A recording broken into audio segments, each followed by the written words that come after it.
ഇന്ന് എനിക്ക് ചോദിക്കാനുള്ളത്, സാധാരണയായിട്ട് സാർ കുറെ മോട്ടിവേഷനും ഡോക്ടർ നമ്മൾക്ക് ക്ലിയർ ചെയ്യാനുള്ള പതിവ്.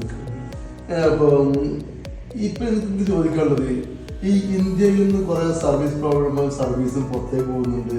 അതേപോലെ പുറത്തുനിന്ന് കുറെ സോഫ്റ്റ്വെയർ വർക്കുകളൊക്കെ ഇന്ത്യയിലോട്ട് വരുന്നുണ്ട്. ഇതിന് നന്നായിട്ട് സ്കാൻ നടക്കാൻ സാധ്യതയില്ലേ? ഇത് കുറെ ഇന്ത്യ ഗവൺമെന്റ് ശരിക്കും ഇത് വെരിഫൈ ചെയ്തിട്ടാണോ ഇത് കൊടുക്കുന്നത് വരുന്നതൊക്കെ? ഇത് ടാക്സ് വെട്ടിക്കാനൊക്കെ ഉള്ള ഈസി അല്ലേ?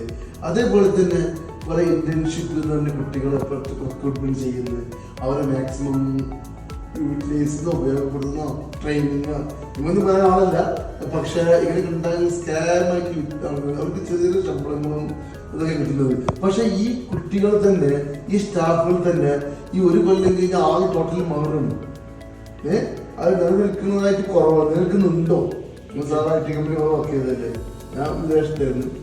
അത് കാരണം എനിക്ക് ഡോക്ടർ എന്റെ കയ്യിൽ ഇത് ക്ലിയർ ചെയ്ത് തരുന്നു. ഓക്കെ, സോഫ്റ്റ്വെയർ ഇപ്പോൾ ഐ ടി ബേസ്ഡ് കമ്പനി നോക്കുകയാണെങ്കിൽ രണ്ട് തരത്തിലാണ്. ഒന്ന് ഐ ടി ഇൻഫ്രാസ്ട്രക്ചർ, പിന്നെ അതുപോലെ തന്നെ സോഫ്റ്റ്വെയർ ഡിപ്പാർട്ട്മെന്റ്, ഒരു ഐ ടി സെക്ടർ നോക്കുമ്പോൾ. ഓക്കെ, അപ്പോ നിങ്ങൾക്ക് തന്നെ അറിയാം, ഇപ്പൊ ഏതിനിപ്പോ സ്കാം നടക്കല് കൂടുതൽ എന്തിലാവും? Software department. ഓക്കെ, അപ്പോ സാധാരണ രീതിയിൽ നമ്മുടെ നാട്ടിലിപ്പോ കണ്ടുവരുന്ന ബിസിനസ് ഹബുകളിലും ഒരുപാട് കമ്പനീസിൽ ഇപ്പോ 50 to 100, 200, 500 സ്റ്റാഫുകളൊക്കെ മാനേജ് ചെയ്യുന്നുണ്ട്. ശ്രദ്ധിച്ചിട്ടുണ്ടോ? ഓക്കെ, വിദേശത്ത് ഒരുപാട് കുട്ടികൾ പുറത്തുനിന്ന് പോകുന്നുണ്ട്. അതുപോലെ തന്നെ ഇന്ത്യയിലോട്ട് വരുന്നുണ്ട്. ഏറ്റവും ചീപ്പസ്റ്റ് വേയിൽ സർവീസ്, സോഫ്റ്റ്വെയർ സർവീസ് പ്രൊവൈഡ് ചെയ്യുന്ന കൺട്രിയിൽ ഒന്നാണ് India. Okay, better quality service ആണ് കാരണം, പക്ഷെ പ്രൈസ് കമ്പയർ ചെയ്യുമ്പോൾ, കോസ്റ്റ് കമ്പയർ ചെയ്യുമ്പോൾ വളരെയധികം ചീപ്പാണ് India. Okay, India, Bangladesh, Sri Lanka, Pakistan, Asian countries പൊതുവെ. ബട്ട് ഏറ്റവും ക്വാളിറ്റി ആയിട്ടുള്ള സർവീസ് പ്രൊവൈഡ് ചെയ്യുന്നത് ഇന്ത്യയിലും. ഏറ്റവും വലിയ സ്കാം പ്രൊവൈഡ് ചെയ്യുന്നത് എവിടെയാണ്? ഇന്ത്യൻസിനെ വെച്ചിട്ട് ഒരുപാട് ആളുകൾ സ്കാം ചെയ്യാറുണ്ട്. പക്ഷെ ഇതിലൊക്കെ സ്കാമിംഗ് ഉദ്ദേശിക്കുന്നത് എങ്ങനെ ടാക്സ് ഒട്ടിക്കലാണോ അല്ലാതെ എല്ലാതും ഉണ്ട്. കാരണം എന്താ വെച്ചാല്, ഇപ്പോ നമ്മുടെ നാട്ടിൽ നിന്ന് ഒരു 10-200 ആളുകൾ വർക്ക് ചെയ്യുന്ന ഒരു വർക്ക് സ്റ്റേഷൻ, ഒരു കമ്പനി എടുക്കുകയാണെങ്കിൽ ആ കമ്പനിയിൽ നിന്ന് ശരിക്കും എന്ത് സർവീസ് ആണ് പുറത്തേക്ക് പോകുന്നത്? ഇപ്പൊ കാനഡയിൽ, US, GCC കൺട്രീസിലൊക്കെ ഒരുപാട് വർക്ക് എടുക്കുന്നുണ്ട്. ഇതിൽ ശരിക്കും എന്ത് വർക്കാണ് പുറത്തേക്ക് പോകുന്നത്? അത് വെരിഫൈ മെയിൻ വർക്ക് വരുന്നത് ഈ customer care supporting, service provider, അതുപോലെ ഹെൽപ്പിംഗ് സപ്പോർട്ടിംഗ് ഒക്കെ. പിന്നെ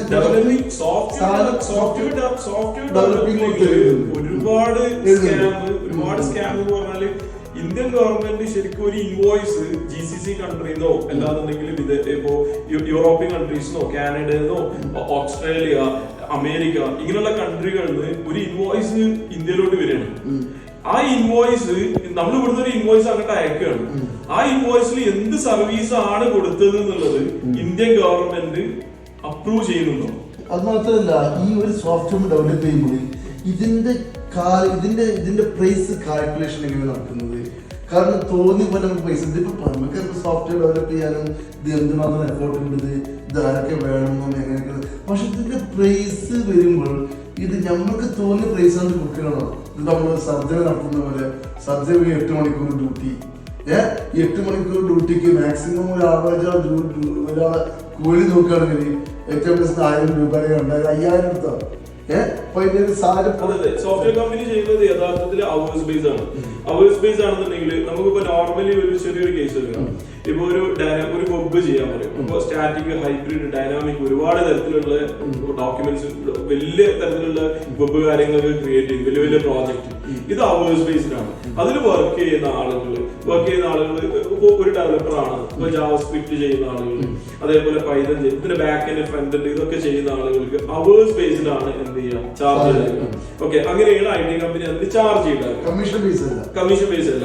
അതിന്റെ ഇടയിൽ നമുക്ക് ഇപ്പൊ ഫ്രണ്ടിൽ ഒരു കമ്പനി ഉണ്ടാവും, back end Indian based company ആവും, എന്നിട്ട് അതിന്റെ സബ് കോൺട്രാക്ട് ആവും. ആ രീതിയിലാണ് എന്ത് ചെയ്യുക, വർക്ക് പ്രൊമോട്ട് ചെയ്യുക. കൂടുതൽ നമ്മുടെ ഐ ടി പാർക്കുകളിലൊക്കെ വർക്ക് വരുന്നത്.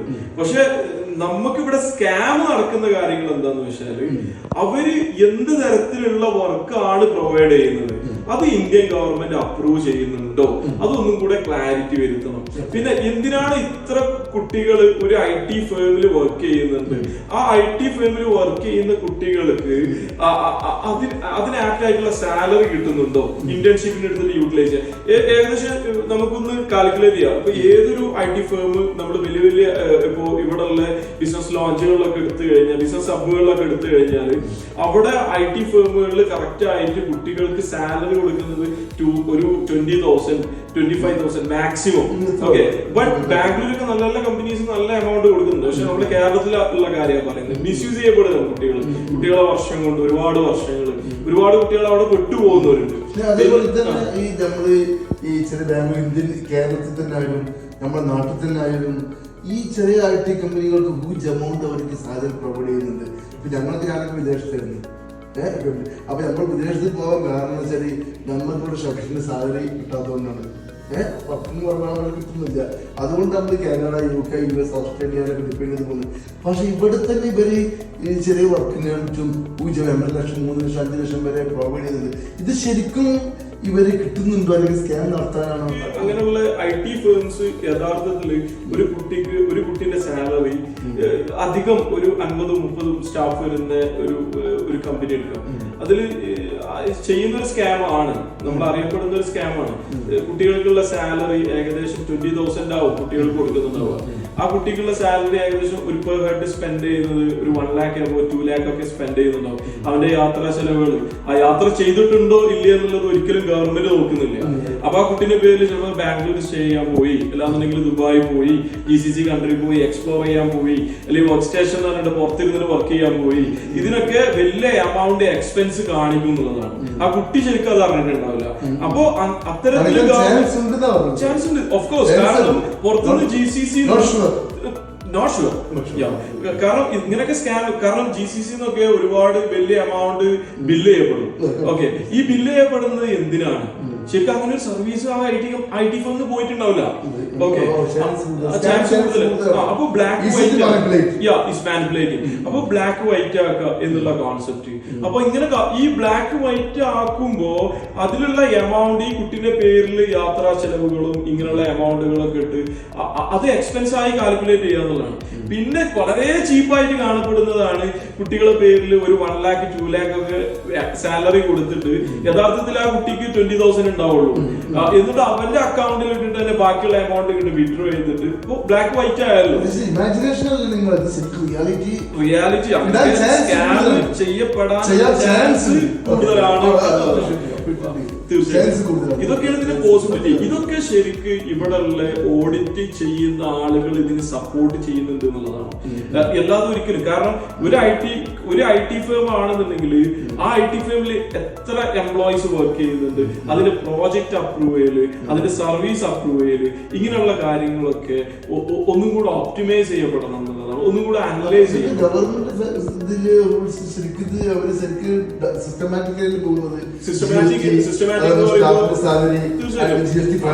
നമ്മളൊരു സർവീസ് കൊടുക്കുമ്പോൾ ഇതില് ക്ലൗഡ് എടുക്കുകയാണെന്നുണ്ടെങ്കിൽ ഗവൺമെന്റ് സ്കാം ചെയ്തപ്പെട്ടാല് ആ ക്ലൗഡ് എന്തായി പോകും, നമുക്ക് അതിൽ ഡീആക്ടിവേറ്റ് ആവും, സ്കാം ആയപ്പോഴും സസ്പെൻഡ് ചെയ്യും. അതേപോലെ തന്നെ വെബ് ആണെന്നുണ്ടെങ്കിൽ SSL സർട്ടിഫിക്കറ്റ്, ഒരുപാട് കാര്യങ്ങളുണ്ട്. അപ്പൊ ഇതൊക്കെ സ്കാം ചെയ്യപ്പെടും. ബട്ട് എന്നാലും ഇങ്ങനെയുള്ള സർവീസുകൾ പ്രൊവൈഡ് ചെയ്യുന്നത് നമ്മുടെ രാജ്യങ്ങളിൽ കൂടുതലാണ്. നമ്മുടെ രാജ്യക്കാരെ വെച്ചിട്ട് ഇപ്പൊ നമ്മളൊക്കെ ഒരുപാട് ന്യൂസുകളിലൊക്കെ കേൾക്കുന്നുണ്ട്. ഇപ്പൊ തായ്ലാന്റ്, പിന്നെ അതേപോലെ തന്നെ ദുബായിലൊക്കെ ഒരുപാട് സ്ഥലങ്ങളിലൊക്കെ ഇതുപോലെ ചൈനീസ് കമ്പനീസ് ഒക്കെ ഡാറ്റ മൈനിങ് മെത്തേഡില് ഒരുപാട് ആളുകൾ സ്കാം ചെയ്യപ്പെട്ട് ഫേസ്ബുക്ക് ഇൻസ്റ്റാഗ്രാം ഒക്കെ വെച്ചിട്ടൊക്കെ ഒരുപാട് മൈനിങ്ങും കാര്യങ്ങളൊക്കെ ചെയ്തു ഡാറ്റ കളക്ട് ചെയ്തു. പിന്നെ ട്രേഡിന്റെ കാര്യം പറഞ്ഞിട്ടൊക്കെ ഫോറക്സ് പോലെ ട്രേഡ് കാര്യങ്ങൾ പറയും, ക്രിപ്റ്റോ മാരി ഒരുപാട് കാര്യങ്ങൾ പറയും. അതിലൊക്കെ വർക്ക് ചെയ്യുന്നത് നമ്മുടെ നാട്ടിലുള്ള കുട്ടികൾ തന്നെയാണ്. എന്നിട്ട് അവര് പെട്ടുപോയി എന്ന് പറയും, മനസ്സിലായോ? പക്ഷെ അതിന് സപ്പോർട്ട്, അതിന് വളം വെക്കുന്നത് നല്ല നല്ല പ്രൊഫഷണൽസ് വർക്ക് ചെയ്യുന്ന ഒരു ഇടാണ്. ശരിക്കും പറഞ്ഞാൽ ഇന്ത്യ, കേരള, നമ്മുടെ കൊച്ചി, അതേപോലെ തന്നെ നമ്മുടെ കാലിക്കറ്റ്, അതേപോലെ തന്നെ നമ്മുടെ ബാംഗ്ലൂര്, ഹൈദരാബാദ്, സെക്കന്ദരാബാദ്, ഇങ്ങനെയുള്ള കാര്യങ്ങളൊക്കെ എടുക്കുമ്പോൾ ഇതിലൊക്കെ നമുക്ക് പറയാനുള്ളത് എന്താന്ന് വെച്ചാല് നമ്മുടെ നാട്ടില് ഒരുപാട് ബിസിനസ് ഹബ്ബുകളിൽ ഇങ്ങനെയുള്ള മൾട്ടിപ്പിൾ കമ്പനീസ് വർക്ക് ചെയ്യുമ്പോൾ ആ മൾട്ടിപ്പിൾ കമ്പനീസിന് ലൈസൻസ് ഉണ്ടോ, അവര് എന്ത് സർവീസ് ആണ് കൊടുക്കുന്നത് എന്നുള്ളതൊക്കെ ഒന്നും കൂടെ വെരിഫൈ ചെയ്താൽ, ഗവൺമെന്റ് വെരിഫൈ ചെയ്താൽ നന്നാവും എന്നുള്ളതാണ്. കൂടുതൽ ആളുകൾ വർക്ക് അറ്റ് ഹോം ചെയ്യുന്നത് എന്തിന്റെ ബേസിലാണ് വർക്ക് അറ്റ് ഹോം ചെയ്യുന്നത്? അതൊക്കെ ഇതിപ്പോ നമ്മള് ഡോക്ടർ സർജറി നടത്തുന്നത് പോലെ ഒരു പെർഫെക്റ്റ് ഇത് എന്തിനാണ് ചാർജ് ചെയ്യുന്നത് സർജറിക്ക്? ഇതിന്റെ കോസ്റ്റ് ആണോ, ഇവരുടെ സാലറി ആണോ, ഇവരുടെ പ്രൊഫഷനാണോ, ഇത് ഗവൺമെന്റ് അംഗീകരിച്ച ബില്ലിംഗ് ആണോ, ചാർജ് ആണോ?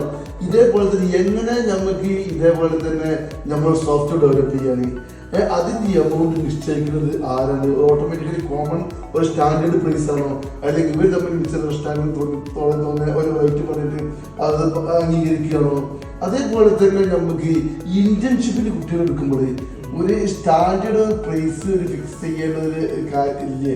കാരണം ഒരു കുട്ടിയുടെ ക്വാളിറ്റി, ആ കുട്ടിന്റെ ക്വാളിറ്റി ടൈമും അത് നമ്മുടെ കേരളത്തിലുള്ള ഒരു IT കമ്പനീസും അത് ശരിക്കും കുട്ടികളെ മിസ്യൂസ് ചെയ്യപ്പെടുകയാണ്.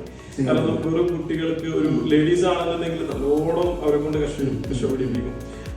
ഒരു വെറും 6,000 8,000 ഒക്കെ ഒരുപാട് ആളുകൾ വർക്ക് ചെയ്യുന്നുണ്ട്, 10,000 ഒക്കെ. അതേ സെയിം വർക്ക് ബാംഗ്ലൂരൊക്കെ പോയി കഴിഞ്ഞാലും പുറത്തൊക്കെ പോയി കഴിഞ്ഞാലും സെക്കന്ദരാബാദിലൊക്കെ പോയി കഴിഞ്ഞാലും ഏകദേശം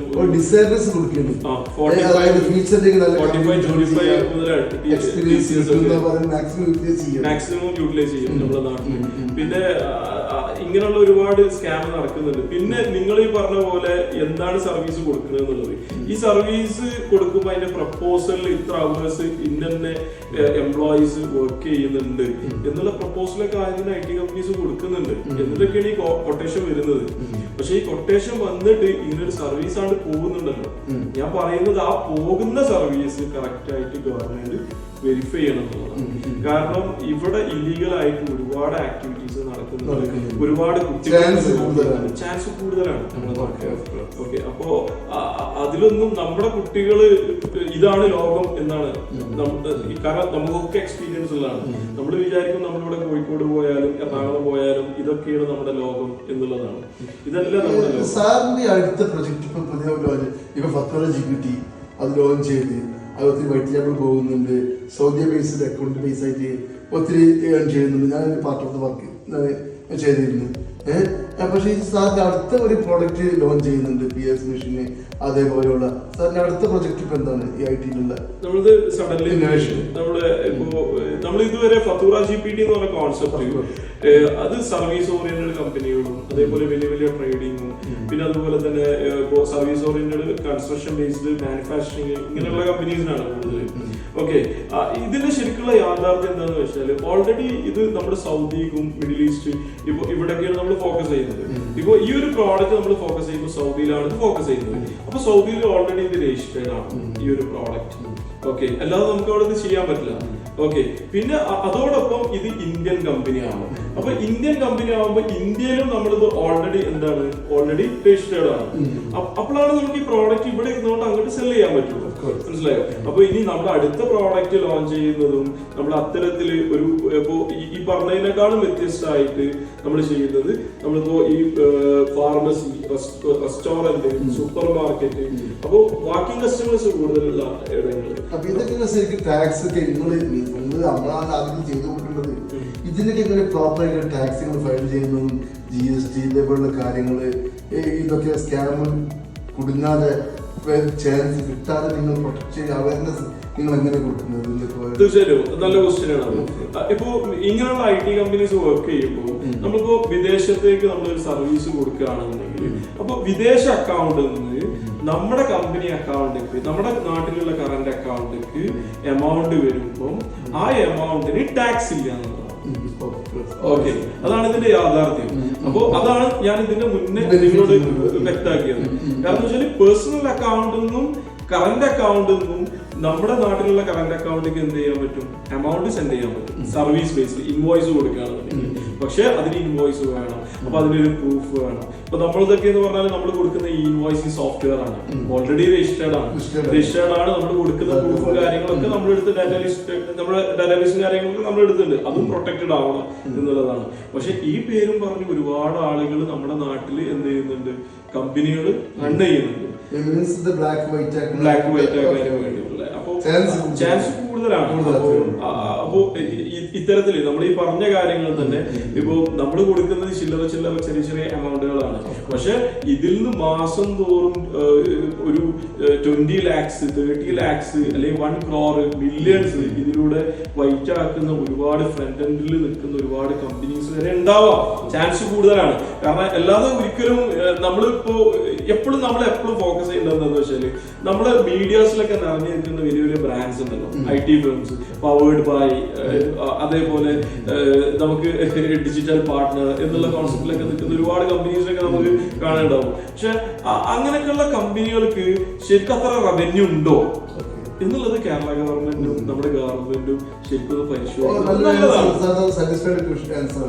പക്ഷെ ഇവിടെ നമുക്കൊരു അവയർനെസ് ഇപ്പൊ നമ്മൾ 5 കൊല്ലം 4 കൊല്ലം 3 കൊല്ലം ബാംഗ്ലൂരിൽ പുറത്തു പോയി പഠിച്ചിറങ്ങുന്ന വിദ്യാർത്ഥികൾക്ക് ഒരു ഫ്രഷ്നെസ് ഇവർ ഈ ഇന്റേൺഷിപ്പിന് വാക്കൻസി കൊടുക്കുമ്പോഴും ജോലിക്ക് അപ്ലൈ ചെയ്യുമ്പോഴും ഇവർ എന്തൊക്കെ അവയർനെസ് ആണ് ഇവർ പ്രൊട്ടക്ഷനാണ് വളരെ പൊട്ടൻഷ്യൽ ഇവർ പുറത്തുണ്ട്, ജോലി സാധ്യതകൾ ഒത്തിരി ലോകത്തുണ്ട്.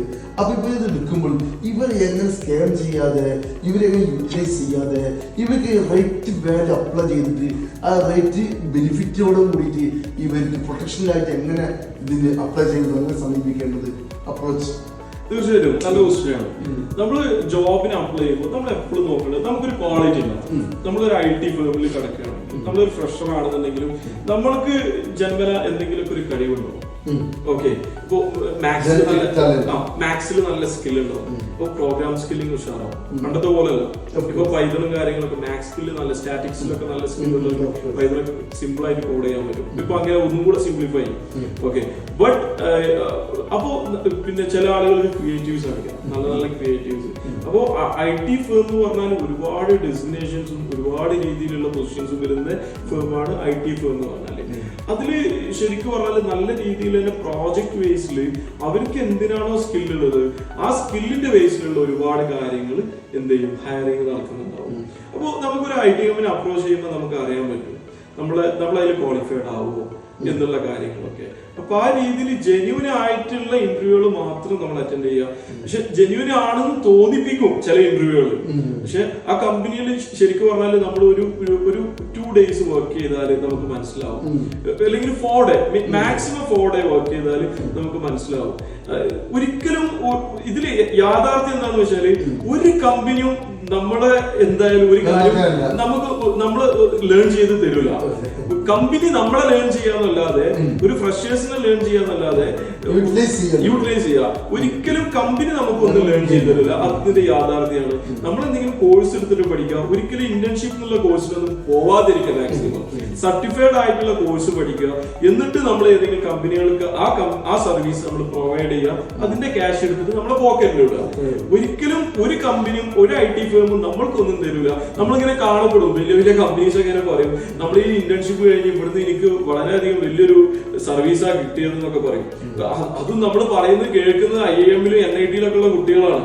അവർക്ക് ഓൾറെഡി നല്ല നല്ല എമൗണ്ട് ഫിക്സ് ചെയ്തിട്ടുണ്ടാവും. അങ്ങനെ കിട്ടുന്നത് ഒരിക്കലും നമ്മളെ ലോക്കലില് നമ്മൾ ഇവിടെ ഉള്ള ഒരുപാട് എയ്ഡഡ് കോളേജുകളിൽ നിന്നും മാനേജ്മെന്റ് കോളേജുകളിൽ നിന്നും ഇറങ്ങുന്ന കുട്ടികൾ, ടാലന്റഡ് ആയിട്ടുള്ള കുട്ടികളുണ്ട്. അവർ ആ രീതിയിൽ പോകും. അതിന്റെ മിഡിലായിട്ട് നിൽക്കുന്ന ഒരുപാട് കുട്ടികളുണ്ട്, അതിന്റെ ലോ ആയിട്ട് നിൽക്കുന്ന കുട്ടികളുണ്ട്.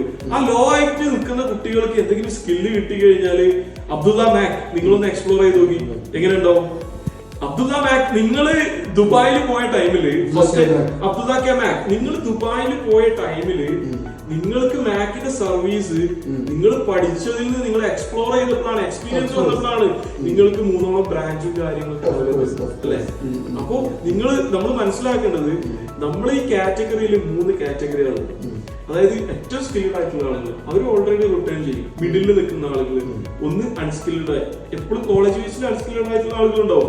അവരെ മൈൻഡിൽ ഒരു സാധനം കിട്ടിക്കഴിഞ്ഞാൽ അവരെന്ത് ചെയ്യും, നല്ല രീതിയിലാണ് എക്സ്പ്ലോർ ചെയ്യണം. മനസ്സിലായോ? അപ്പോ അതിനെ ലീഡ് ചെയ്യിപ്പിക്കല് എന്ത് ചെയ്യണം, നല്ല നല്ല ലീഡർ ക്വാളിറ്റി ഉള്ള ഒരുപാട് IT ഫേംസ് ആണ്. ഒരിക്കലും എന്ത് ചെയ്യരുത്, അത് മിസ്യൂസ് ചെയ്ത് ആ രീതിയിൽ റൺ ചെയ്താൽ കുറച്ച് കഴിഞ്ഞാൽ ആ IT ഫേമിന് തന്നെയാണ് എന്ത് വരിക. കാരണം അവർ ഓൾറെഡി അൺസ്കിൽഡ് ആണ്. ആ അൺസ്കിൽഡ് ആയിട്ടുള്ള ആളുകൾ തിരിച്ചടിച്ചു കഴിഞ്ഞാല് അതിന്റെ ഒരു കോൺസിക്വൻസ് അവര് സഹിക്കും. ഓൾറെഡി അൺസ്കിൽഡ് ആയിട്ടുള്ള കുട്ടികള് കോൺസിക്വൻസ് അവര് 7-8 വർഷം അവര് സഹിക്കും. അപ്പോഴേ അവർക്ക് ബോധം വെക്കുള്ളൂ. മനസ്സിലായോ? അതായത് 10 വിഷയം സപ്ലി ഉള്ള ഒരാള് ആ 10 വിഷയം സപ്ലി എഴുതിയെടുത്ത് അത് കഴിഞ്ഞിട്ടാണ് 8 വർഷത്തിന് വേണ്ടിട്ട് സ്പെൻഡ് ചെയ്യുന്നത്. ഈ 8 വർഷത്തിനുള്ളിൽ ഈ ഒരു ബിടെക്കാരനെ സംബന്ധിച്ചിടത്തോളം ഞാൻ പറയുന്നത് അവർക്ക് അപ്പൊ മനസ്സിലാവാണ് ഇത് ഇന്നെ യൂട്ടിലൈസ് ചെയ്താണെന്നുള്ളത്. അപ്പൊ കോൺസിക്വൻസ് അവിടെ കഴിഞ്ഞു. അത് തിരിച്ചടിച്ച് കഴിയുമ്പോ ആ കോൺസിക്വൻസ് തരണം ചെയ്യാനുള്ള, കാരണം ഇവന് ഓൾറെഡി അപ്പൊ സ്കില്ലഡ് ആയി. ഈ സ്കില്ലഡ് ആവുമ്പോ ഈ കോൺസിക്വൻസ് തരണം ചെയ്യാനുള്ള പ്രതിരോധ ശക്തി ഈ ഒരു ഇങ്ങനെയുള്ള IT ഫേംസിന് ഉണ്ടാവണം എന്ന് പറയുന്നത്. അതേപോലെ തന്നെ നമ്മളെ ഇന്റേൺഷിപ്പിൽ ഫ്രഷ്നസ് വന്നതുപോലെ തന്നെ ഇപ്പോൾ യങ്ങസ്റ്റ് യുവാക്കളെ സംബന്ധിച്ചിടത്തോളം ഇവരുടെ 5 കൊല്ലമായി 22, 23, 24 വയസ്സിൽ ഒരു കമ്പനിയിൽ ജോയിൻ ചെയ്ത് പല സ്ഥലത്തും വർക്ക് ചെയ്യുന്നുണ്ട്. അതിന് കുറെ എക്സ്പീരിയൻസ് കിട്ടിയിട്ട് കുറെ ആൾക്കാർ എന്റർപ്രണറായി ബിസിനസ്സായി സപ്പോർട്ട് ചെയ്ത് ബിസിനസ് പ്രൊവൈഡ് ചെയ്യുന്നുണ്ട്. കുറെ രക്ഷപ്പെട്ടു പോയി. ചില ആൾക്കാർ ഈ ദേശത്തിൽ പല കമ്പനിയിൽ വർക്ക് ചെയ്യും. ഇവർക്ക് മാക്സിമം ഇവർ ഏജ് ലിമിറ്റ്, അതായത് ഒരു 40 years, 45 years, 50 ഒന്നും മിക്കവാറും ഈ ഫീൽഡിൽ നമുക്ക് പിടിച്ചിട്ട് നിൽക്കാൻ പറ്റില്ല ഒരു വർക്കായിട്ട്. അപ്പൊ ഇവരെ ശരിക്കും യൂട്ടിലൈസ്, ഇവരെ ശരിക്കും ഒരു എസെൻഷ്യൽ ടൈം ഏത് സമയം വരെ ഇത് നല്ലൊരു ക്വസ്റ്റ്യൻ ആണ്. കാരണം എന്താ വെച്ചാല് കുട്ടികൾ ഏകദേശം 24 to 25 ഈ 25 ഏജില് നമ്മൾ ഫസ്റ്റ് തന്നെ പറഞ്ഞു ഒരു ഇന്റർവ്യൂ കഴിഞ്ഞാൽ ഒരു കമ്പനിയിൽ ജോയിൻ ചെയ്താൽ മാക്സിമം 4 ഡേ കഴിഞ്ഞാൽ കൺഫേം ചെയ്യാൻ പാടുള്ളൂ. ഓക്കെ, എന്നിട്ടാണ് നമ്മൾ ആ വർക്കിൽ ഇൻവോൾവ് ചെയ്യാൻ പാടുള്ളൂ. ആ കമ്പനിയിൽ നിന്നിട്ട് ബെനിഫിറ്റ് ഉണ്ടായോ എന്നുള്ളത്.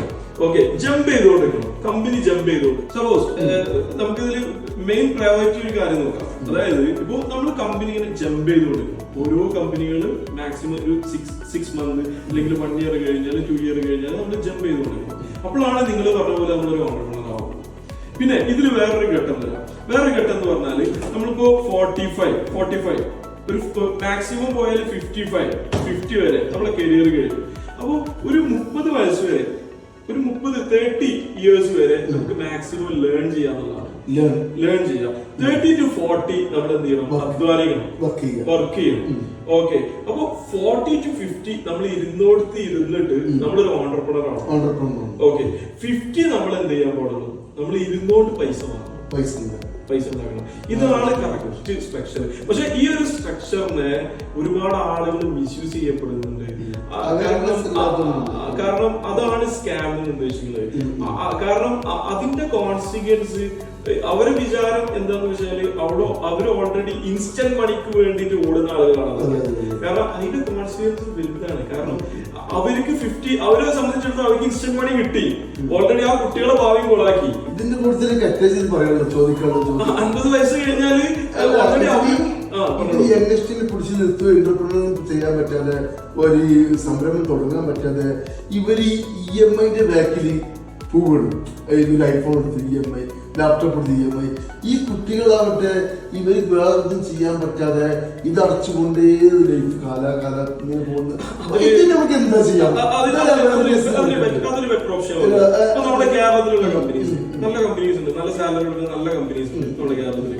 പക്ഷെ ഒരു ബാംഗ്ലൂർ ബേസ്ഡുള്ള കമ്പനീസും GCC ബേസ്ഡുള്ള കമ്പനീസും യൂറോപ്യൻ ബേസ്ഡുള്ള കമ്പനീസൊക്കെ കമ്പയർ ചെയ്യുമ്പോൾ കുട്ടികള് അവർക്കൊക്കെ ഏകദേശം ഒരു മാസം ഒരു 1.5 ലക്ഷം 2 ലക്ഷം സാലറി ഉണ്ടാവും, അല്ലെങ്കിൽ അറ്റ്ലീസ്റ്റ് 75,000 rupees എങ്കിലും സാലറി ഉണ്ടാവും. അവരുടെ ലൈഫ് സ്റ്റൈലാണ് എന്ത് സാർ പറഞ്ഞ പോലെ ഒരു ഇതേപോലെ ഒരുപാട് പ്രോഡക്റ്റ് EMI ഒക്കെ അടക്കാന്നുള്ളത്. നമ്മള് കേരളത്തിലുള്ള ഇതേപോലെ മിസ്യൂസ് ചെയ്യപ്പെടുന്ന ആളുകള് ആ വെറും 6,000, 10,000, 15,000 കിട്ടുന്ന കുട്ടികളെ അവര് ആ ലൈഫ് സ്റ്റൈൽ പഠിപ്പിച്ച് അവര് വർക്ക് സ്റ്റേഷൻ എന്ന് പറഞ്ഞ പുറത്തിരുന്ന് വർക്ക് ചെയ്ത് ഇങ്ങനെയൊക്കെ നമ്മൾ കാണപ്പെടും. പക്ഷെ അതിൽ നിന്ന് ഈ 10,000, 15,000, 25,000 മാക്സിമം സാലറി ഒക്കെ കട്ടായിട്ടുള്ളത്. കമ്പനിയെ സംബന്ധിച്ചിടത്തോളം കമ്പനി ഇങ്ങനെയുള്ള സ്കാം ഡെവലപ്പ് ചെയ്യുന്നത് അവർക്ക് കിട്ടുന്ന സർവീസിനുള്ള എമൗണ്ട് മാക്സിമം കമ്പനിയുടെ പ്രോഫിറ്റ് ആക്കണം. അപ്പൊ ഈ കുട്ടികൾക്ക് പുറത്തു പോകാൻ 20,000 കാണിക്കുന്നിടത്ത് 50,000 കാണിക്കുന്നു എക്സ്പെൻസ്. അപ്പൊ എന്താ വൈറ്റ് ആയില്ലേ? അപ്പൊ ഇങ്ങനെയുള്ള പ്രവണത കുറെ കൂടുതലാണ്. കാരണം മലയാളികൾ കൂടുതലായിട്ട് ചിന്തിക്കുന്നവരാണ്. ഈ ന്യൂജൻക്ക് എങ്ങനെ സേവ് ചെയ്യാൻ പറ്റുന്ന എനിക്ക് മനസ്സിലാകുന്നില്ല. കാരണം എന്താ വെച്ചാല് ഇവരെ ലൈഫ് സ്റ്റൈൽ ഇപ്പൊ നമ്മൾ ജീവിച്ചതാണ്, നമുക്കും ലൈഫ് സ്റ്റൈൽ ഉണ്ട്. ഞാനൊരു സംബന്ധിച്ചിടത്തോളം ഹാർഡ് വർക്ക് ചെയ്ത് നമ്മൾ ഏകദേശം ഈ മാക്സിമം ടൈം സ്പെൻഡ് ചെയ്ത് നമ്മളെ യൂട്ടിലൈസ് ചെയ്ത് ആ സെറ്റപ്പ് ആക്കി. ഇവിടുത്തെ ന്യൂജൻ കുട്ടികള് കാരണം വെച്ചാല് ഇവർക്ക് 10,000 ജോലി കിട്ടിയാല് ഒരു 15,000 25,000 ജോലി ആയിക്കോട്ടെ. 25,000 ജോലി ഓഫീസിൽ വരുമ്പോൾ തന്നെ അവർക്ക് ഒത്തിരി ഫാസ്റ്റ് ഫുഡ്, ഓഫീസിൽ നിന്ന് പിന്നെ ഗാഡ്ജറ്റ്, പുതിയ പുതിയ ഗാഡ്ജറ്റ്, എൻജോയ്മെന്റ് ആണ്. പക്ഷെ ഇവർക്ക് എങ്ങനെ തീർച്ചയായിട്ടും അത് നിങ്ങളെ കാര്യം എന്താണെന്ന് വെച്ചാൽ ഇപ്പൊ 80, 70 കിഡ്സ് ബേസ് ചെയ്തിൽ പറയാം, 90 കിഡ്സ് വേറെ, 2K കിഡ്സ് വേറെ. അപ്പൊ ഇതിലാണെങ്കിൽ നിങ്ങളുടെ ടൈമില് നിങ്ങളെ ആ പ്രായത്തില് നിങ്ങൾ ഈ കാര്യങ്ങളൊന്നും എക്സ്പ്ലോർ ചെയ്തിട്ടില്ല. ഈ ഐഫോൺ ആയിക്കോട്ടെ, മറ്റുള്ള എന്ത് പ്രോഡക്റ്റ് ആയിക്കോട്ടെ. ബട്ട് ഇവരെ സംബന്ധിച്ചിടത്തോളം ഇവര് അസറ്റ് എന്ന് പറഞ്ഞാല് അപ് ടു ഡേറ്റ് ആണ്. അവരതിനാണ് ശരിക്കും EMI ഇതിനു വേണ്ടിയിട്ടാണ്. അവര് അസറ്റ് ആണ്. കാരണം അവരുടെ അടുത്ത് ഒരുപാട് ഇങ്ങനെയുള്ള പ്രോഡക്റ്റുകൾ വന്ന് കിടക്കുകയാണ്. കാരണം ഇതിൽ മെയിൻ ഇമ്പോർട്ടന്റ് എന്താന്ന് വെച്ചാല് ഇനിയുള്ള കാലത്ത് ഇപ്പൊ നമ്മൾ യൂറോപ്പിലൊക്കെ പോകുമ്പോ അവിടെ എന്താണ് ഹോം കെയർ കുറച്ച് കൂടുതലാണ്. പ്രായ ആളുകള് അതിൽ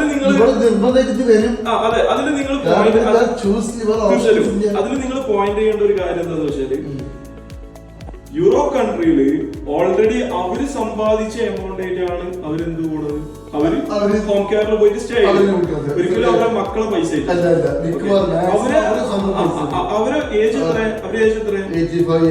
80, 100 അവരുടെ പോകുന്നുണ്ട്, 120 വരെ പോകുന്നുണ്ട്. പക്ഷെ നമ്മുടെ കേരളത്തിനെ സംബന്ധിച്ച് 75 അല്ല. അത് ഇപ്പോഴുള്ള ജനറേഷന് ഇനി നടന്നുകൊണ്ടിരിക്കുന്നത് 2K അതേപോലെ 90 കിഡ്സ് എല്ലാ ഫെസിലിറ്റിയും മെഡിക്കലോട് നമ്മൾ മുന്നോട്ടാണ്. ഓക്കെ, ഇപ്പൊ എല്ലാരും ഡയറ്റ ശ്രദ്ധിച്ചിട്ടുണ്ടോ? തീർച്ചയായും 80 ഓൾസോ. അപ്പോ നമ്മളതിൽ ചിന്തിക്കേണ്ടതെന്ന് വെച്ചാല് ഇനി നമ്മുടെ കുട്ടികൾക്ക് ഒരിക്കലും നമ്മൾ സമ്പാദിക്കേണ്ട ആവശ്യമില്ല. നമ്മൾ സമ്പാദിക്കേണ്ടത് നമ്മള് വൃദ്ധസദനത്തിന് പോകാനുള്ള പൈസ നമ്മൾ ഉണ്ടാക്കേണ്ടത്. കാരണം അവർക്കുള്ളത് അവരുണ്ടാക്കും. മനസ്സിലായോ? കാരണം പേരക്കുട്ടികളെ ആര് കാണേണ്ടി വരും? നമ്മൾ കാണേണ്ടി വരും. മനസ്സിലായോ? കാണേണ്ടി വരുന്ന 100%. കാരണം അവർക്ക് ഫീഡ് ചെയ്യേണ്ടിയിരുന്നു. അവർക്ക് ഫീഡ് ചെയ്യേണ്ട ആവശ്യമില്ല. നമുക്ക് എക്സ്പ്ലോർ ചെയ്യാം വൃദ്ധസദനത്തിലിരുന്ന്. കാരണം ഒരിക്കലും കാരണം നമ്മൾ തന്നെ വീട്ടിൽ നിന്ന് പുറത്താവും. വീട്ടിൽ നിന്ന് പുറത്തിറങ്ങി പോകാന്ന് പറഞ്ഞാല് നമ്മൾ തന്നെ വീട്ടിൽ നിന്ന് ഇറങ്ങി പോവും ഓട്ടോമാറ്റിക്കലി. കാരണം എന്താണെന്ന് വെച്ചാല് അവർക്കുള്ള എമൗണ്ട് അവരാണ് ഉണ്ടാക്കുന്നത്. നമ്മക്കുള്ള എമൗണ്ട് നമ്മളിപ്പോ ഉണ്ടാക്കി സേവ് ചെയ്യണം. ഇതിന്റെ മോട്ടോ എനിക്ക് പറയുന്നത് ഈ പാരന്റ്സിനെ നോക്കുക, അതായത് റെസ്പെക്ട് എൽഡേഴ്സ്, നെയ്ബർഹുഡ്. ഇതുപോലെ വിദ്യാഭ്യാസം ഉണ്ടായത് കൊണ്ട് ഈ നമുക്ക് ഒരു എത്തിക്സ് വരുന്നുണ്ട്. പാരന്റ്സിനെ നോക്കുന്നത് കാരണം എന്താന്ന് വെച്ചാല് ഇപ്പൊ യൂറോപ്പ് കൺട്രിയിൽ ഇപ്പൊ ഒരുപാട് ഇവിടുന്ന് ഇപ്പൊ ഒരു കൊല്ലത്തുള്ളതാണെന്നുണ്ടെങ്കിലും അതേപോലെ എറണാകുളം അവിടുന്ന് അങ്ങോട്ട് കംപ്ലീറ്റ് നോക്കുക ഒരുപാട് ആളുകൾ ഹോം കെയറിലാണ് പോയി പണിയെടുക്കുന്നത്. കാരണം ഈ ഹോം കെയറിൽ പോയി പണിയെടുക്കാൻ ഏറ്റവും കൂടുതൽ നമ്മളെ രാജ്യക്കാർ എടുക്കാൻ കാരണം എന്താണ്? നമ്മുടെ രാജ്യക്കാര് കൂടുതലായിട്ട് നല്ല പാരന്റ്സിനെ നോക്കണോണ്ടാണ്. അവർക്ക് അതോടൊപ്പം നല്ല ഇൻകം കിട്ടണോണ്ടാണ്. പക്ഷെ ഇനി നമ്മുടെ രാജ്യത്ത് ഇനി സംഭവിക്കാൻ പോണത് എന്താന്ന് വെച്ചാല് ഒരിക്കലും പാരന്റ്സിനെ നോക്കുക എന്ന് പറഞ്ഞാല് അതൊരു എത്തിക്സ് ആണ്. അതെ, പാരന്റ്സ് നമ്മളെ നോക്കുന്നുണ്ടെന്നുണ്ടെങ്കിൽ 100% പാരന്റ്സ് നോക്കും. അത് കാലഘട്ടത്തിനനുസരിച്ചിട്ടാണ്. ഇനിയുള്ള കാലം എന്താ വരുന്നത് ഒന്നും നമുക്ക് എക്സ്പെക്ട് ചെയ്യാൻ പറ്റില്ല. ഇപ്പോ നിങ്ങളെ വെല്ലിപ്പാനെ കണ്ടിട്ടുണ്ടാവും. ഇപ്പൊ ഞാൻ എന്റെ വെല്ലിപ്പാനെ കണ്ടിട്ടുണ്ടാവും. വെല്ലിപ്പാക്ക് നമ്മൾ ചെയ്തു കൊടുക്കാനുള്ള കാര്യങ്ങളൊക്കെ നമ്മൾ ചെയ്തു കൊടുത്തിട്ടുണ്ടാവും. നമ്മളെ കൊണ്ട് പറ്റുന്നത്, നമ്മളെ ഉപ്പാനെ കൊണ്ട് പറ്റുന്നത് അവരും ചെയ്തു കൊടുത്തിട്ടുണ്ടാവും. കാരണം ആ ഉപ്പ ഉണ്ടായിരുന്ന ഇപ്പൊ നിങ്ങളെ വെല്ലിപ്പ ഉണ്ടായിരുന്ന ടൈമില് എന്റെ ഒരു കാഴ്ചപ്പാടില് നിങ്ങളോട് ഞാൻ ചോദിക്കുക, നിങ്ങളെ ഫാദർ ആ ടൈമില് എവിടെയാവും? ദുബായിലാണ് അല്ലെ? അപ്പൊ ആ വെല്ലിപ്പാനെ നോക്കിയത് നിങ്ങളാവും അല്ലെ? ഞാൻ ചോദിക്കല്ലേ? അതാണ് എന്റെ കാഴ്ചപ്പാട്. അപ്പൊ ഒരിക്കലും മക്കള് അപ്പൊ വെല്ലിപ്പാനെ നോക്കാനുള്ള എമൗണ്ട് ആരാ തന്നത്?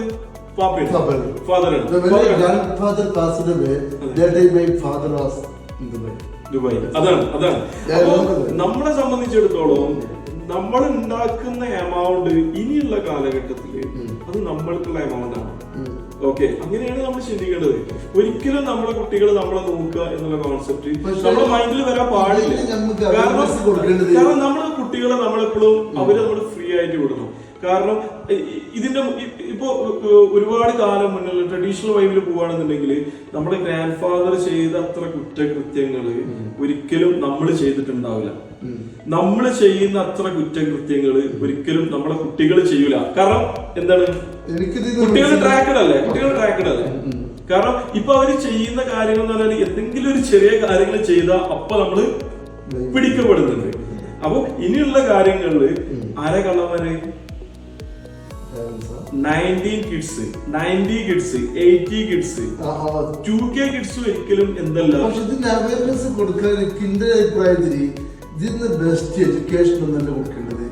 ഇതിന് ബെസ്റ്റ് റിലീജിയസ്, ഏത് റിലീജിയൻ ആയാലും ഹിന്ദു ആവട്ടെ, ക്രിസ്ത്യൻ ആവട്ടെ, മുസ്ലിം ആവട്ടെ, ഇവരെ സ്ക്രിപ്ചർ ബിലീവ് ഓർ നോട്ട്. പക്ഷെ ഇതിനാണ് അതിന്റെ നെയ്ബറോട് നോക്കുന്നത്, എന്റെ സിബ്ലിങ്സിനെ നോക്കുന്നത്. പക്ഷെ എത്തിക്സ്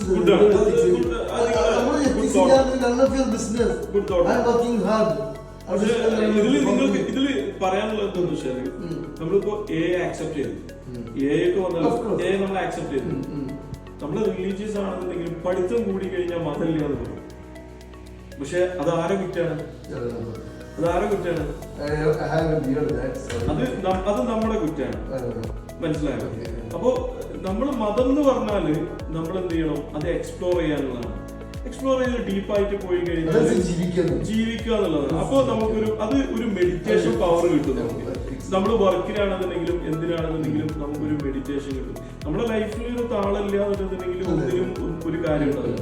അപ്പൊ അതിനൊക്കെയുള്ള ഒരു തണലാണ് മതങ്ങൾ.